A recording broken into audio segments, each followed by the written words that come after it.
الله الرحمن الرحيم نحمده ونصلي ونسلم على رسوله الكريم أما بعد وقد روي عن النبي صلى الله عليه وسلم أنه قال تعلموا العلم وتعلموا للعلم السكينة والوقار وتواضعوا لمن تعلمون منه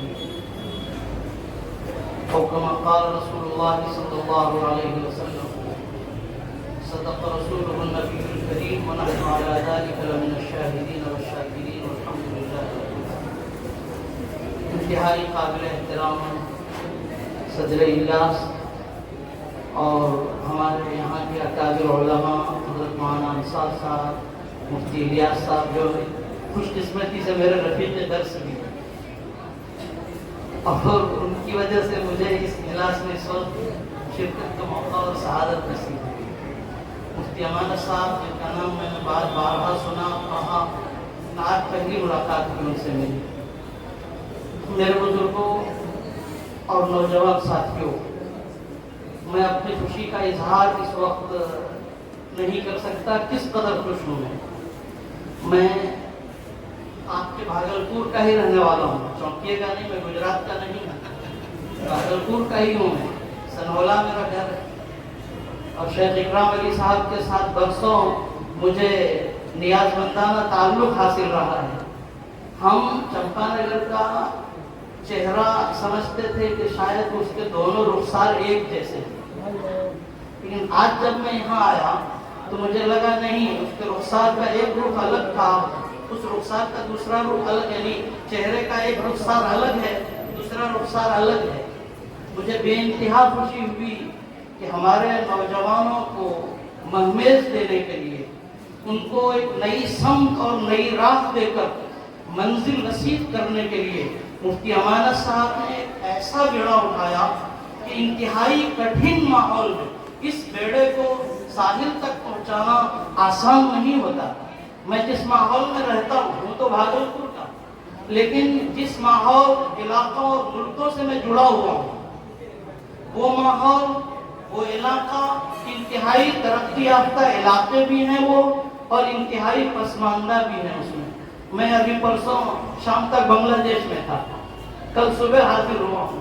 اتفاق سے میں ڈاکٹر کے یہاں آیا تھا اور یہ اجلاس میرے مقدر میں اس میں شرکت کی حاضر ہوا. ہم ان نوجوانوں سے جو اس وقت اس کے ٹارگٹ ہیں ایک اہم بات کہنا چاہتے ہیں. نوجوانوں سے جو اس وقت ٹارگٹ اور مقصد ہیں وہ خاص طور پر اس کو سنیں. اسلام نے ہمیشہ نوجوانوں کی ہمت افزائی کی ہے، اس کو آگے بڑھانے کے لیے لمحہ بلمحہ نہیں، انتہائی مضبوطی کے ساتھ مستحکم نظام عمل بنایا. میں نے اس وقت آپ کے سامنے نبی اکرم صلی اللہ علیہ وسلم کی ایک حدیث پڑھی ہے. آپ صلی اللہ علیہ وسلم نے فرمایا تعلموا العلم وتعلموا للعلم السکینۃ والوقار. علم حاصل کرو. علم دو چیز ہے. میں ایک اہم بات کہنا چاہتا ہوں. ایک تو علم دین ہے، وہ نور خداوندی ہے، وہ سینوں میں ہوتا ہے، وہ سینوں سے ملتا ہے. اور ایک علم بمانے معلومات ہے، دنیا میں اس کا دائرہ بھی وسیع ہے. جو علم شیطان کے پاس تھا وہ معلومات کے معنی میں ہے، وہ دنیا میں ترقی پانے کے لیے وسیلہ اور ذریعہ ہے.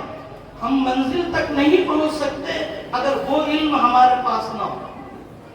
علم بمانے معلومات. اور ایک علم حقیقی جو علم دین ہے، وہ نور خداوندی ہے، وہ سینوں میں ہوتا ہے.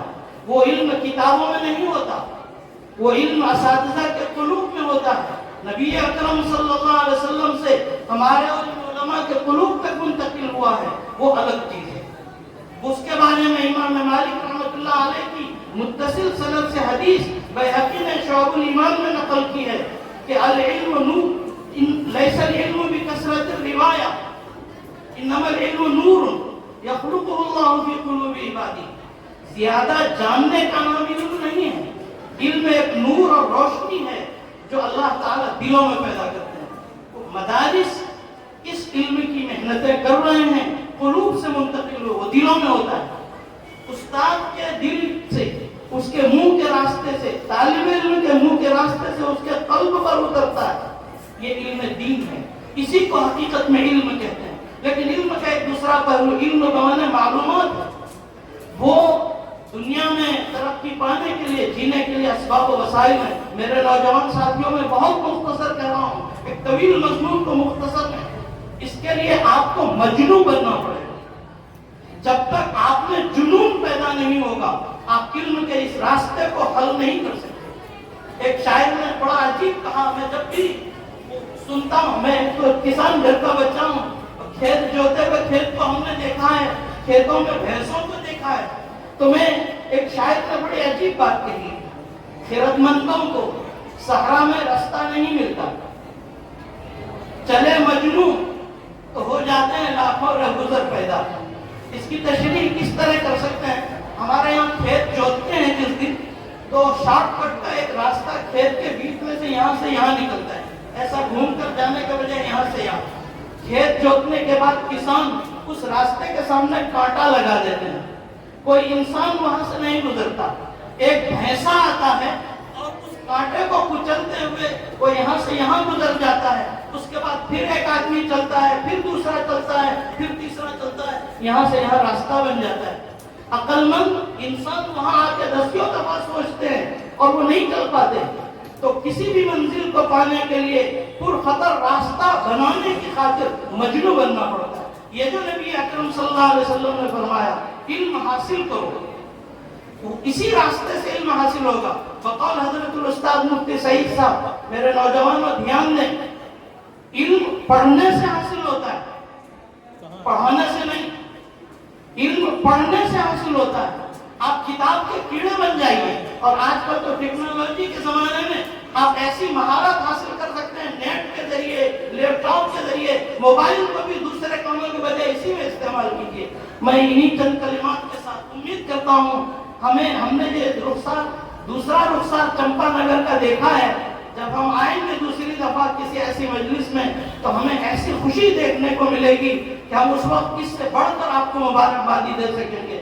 میں دل کی گہرائی کے ساتھ مفتی امانت صاحب کو اس بڑے بزم کے انعقاد کے لیے اور اس انجمن کے قائم کرنے کے لیے مبارکباد پیش کرتا ہوں، آپ کے حوصلے کو سلام کرتا ہوں۔ اللہ خوب ترقیات سے نوازے اور ہمارے نوجوانوں کو منزل رسید فرمائے۔